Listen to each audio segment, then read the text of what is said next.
Sziasztok! Hello! Mi a Szépségét Keresztesek vagyunk, és a mai videóban kémiázni fogunk.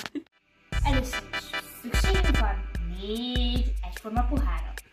4 különböző típusú szappan. Ezek között soroljuk a glicerines szappant, a kézműves szappant, ami általában volt készítve tavaly. Ez az olasz folyékony szappan. Gondolom, hogy ilyen gyári, terjesztett, nem tudom, bolti szappan.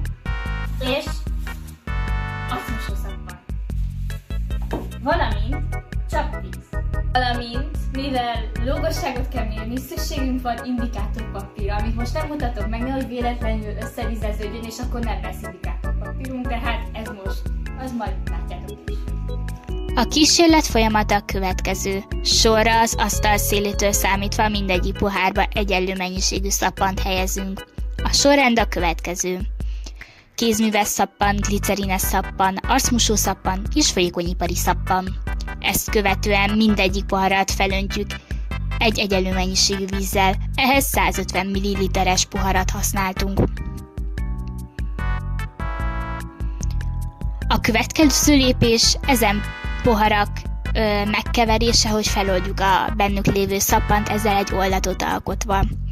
A buborék fújása maradhat ki a móka részéből. A következő lépés az indikátorpapírok oldatokba való mártása, ezzel megmérve a szappanok pH értékét. Megfigyelhetjük, hogy a glicerines és kézműves szappan 9-es, míg az arcmosó és az ipari szappan 6-os pH-val rendelkezik. Kata vagyok, és most a kézműves szappant fogom megkóstolni.